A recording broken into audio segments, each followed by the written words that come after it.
The moment I gave birth, I thought my life was finally complete. But I was wrong. Because instead of celebration, I walked into suspicion. Instead of love, I was met with doubt. And instead of support, I was accused of cheating on the man I loved most. All because of a whisper, a look, and a lie that spread faster than truth ever could. But what hurt the most wasn't the accusation. It was learning who started it. My name is Sophia Carter. I am 32 years old, and I live in Brooklyn, New York, USA. And this is the story of how my entire life almost collapsed after childbirth, until I discovered the real betrayal hiding inside my own home. It started the day my daughter was born. The most painful, beautiful moment of my life.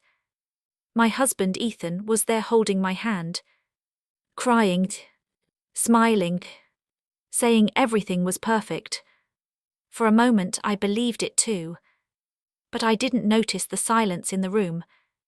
The way his mother stood at the corner, watching, not smiling, just observing, like she was waiting for something.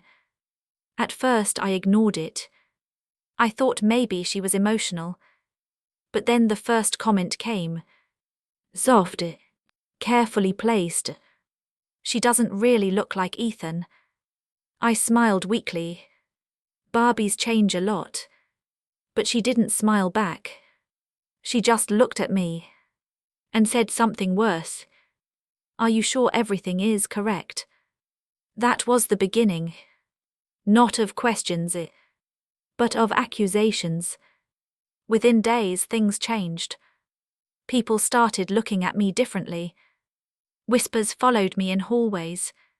Phone calls stopped. Messages turned cold. And slowly one sentence started spreading. She cheated. I couldn't understand how it started. Until I noticed one pattern. Every rumor led back to one person. My mother-in-law. I confronted Ethan first. I feel like your family is turning against me, I said. He looked confused. My mom would never do that, he replied. But doubt doesn't always start with belief. It starts with repetition. And she had been repeating it everywhere. One evening, I overheard a conversation. Voices in the kitchen.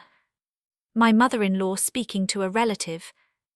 She's hiding something, she said. She got pregnant too fast after marriage, it's suspicious. I froze. Because I realized something horrifying. This wasn't confusion. This was intention. That night I asked her directly, why are you doing this to me? She looked calm. Too calm. I'm just worried about my son, she said. Worried about what? I asked. She paused, then said, that he might be raising someone else's child. My entire body went cold. You're accusing me of cheating, I whispered. She didn't deny it. She just looked at me like she already decided the answer. And then it happened. Ethan started changing. Slowly. Subtly.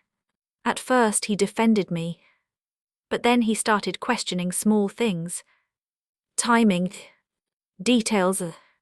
Memories. Doubt entered him.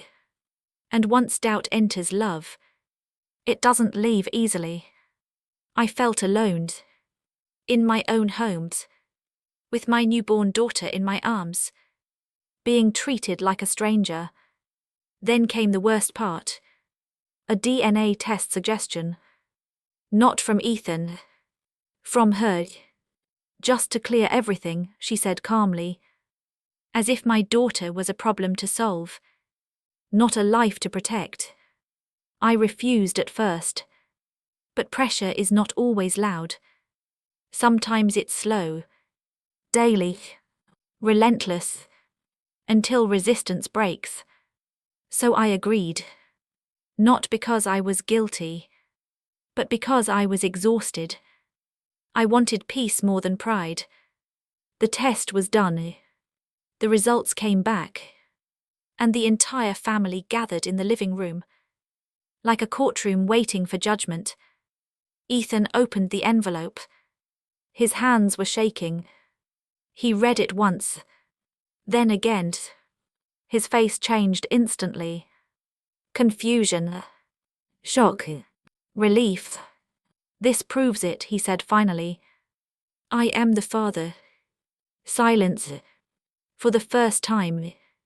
My mother-in-law didn't speak. She didn't argue. She didn't defend herself. She just froze.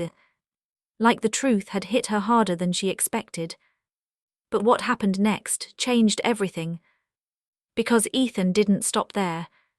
He kept reading. And his expression changed again.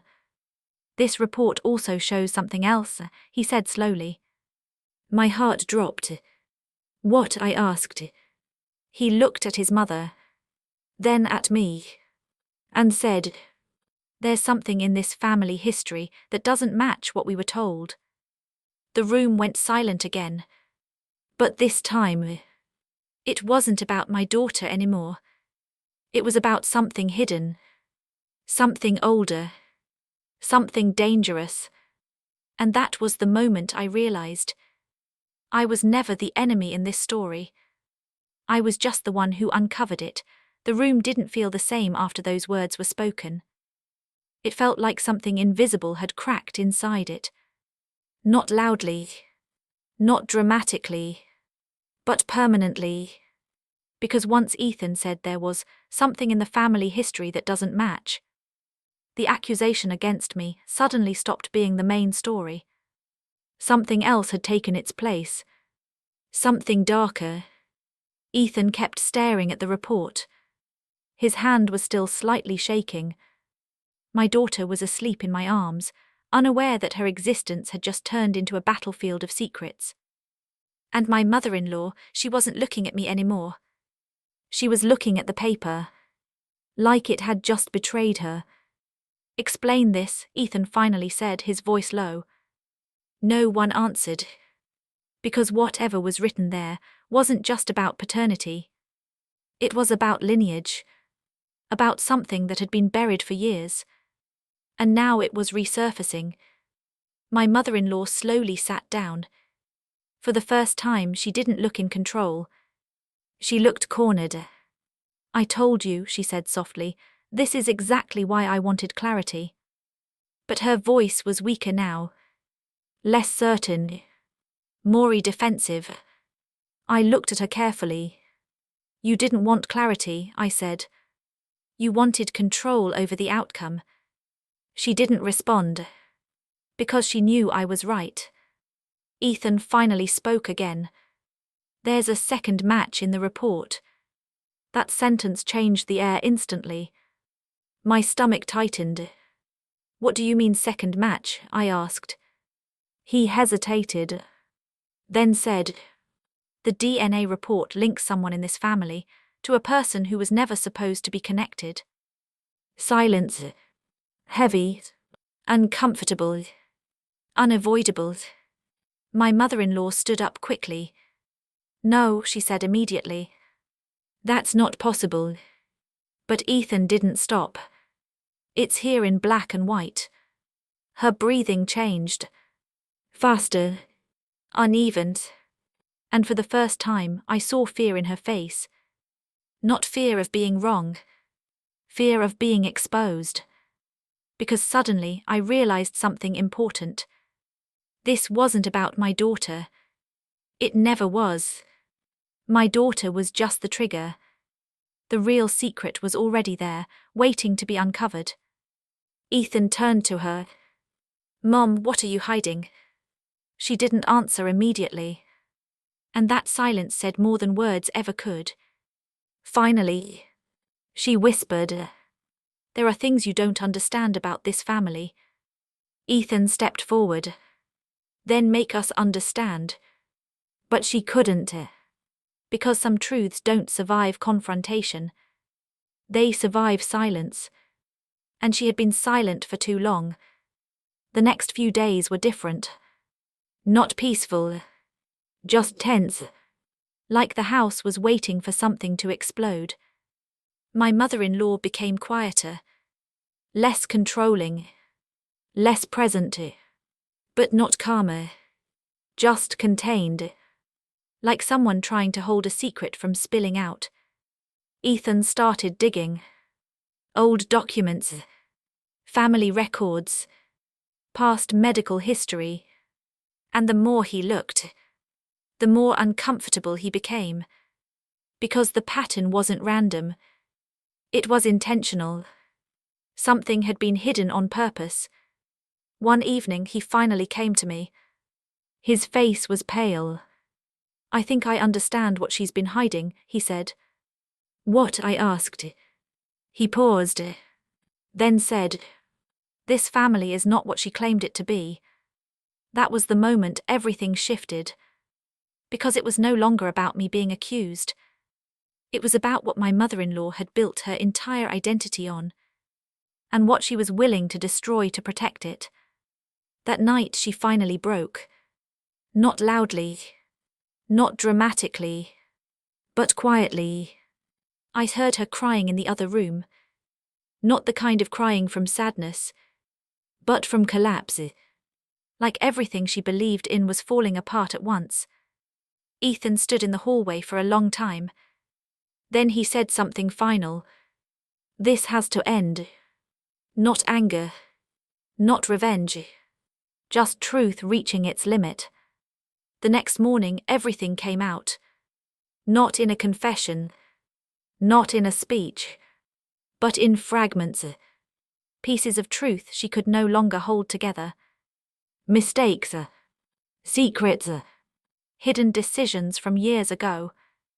Things that explained why she was so obsessed with control. Why she doubted me so easily. Why she feared anything that challenged her version of reality.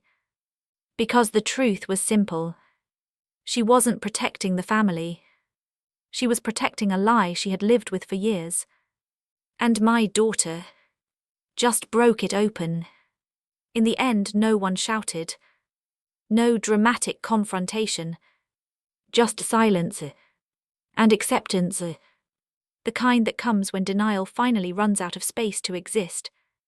I looked at my daughter sleeping peacefully, and realized something I will never forget. Sometimes revenge doesn't come from action. It comes from truth revealing itself at the right time. And when it does, you don't need to destroy anyone.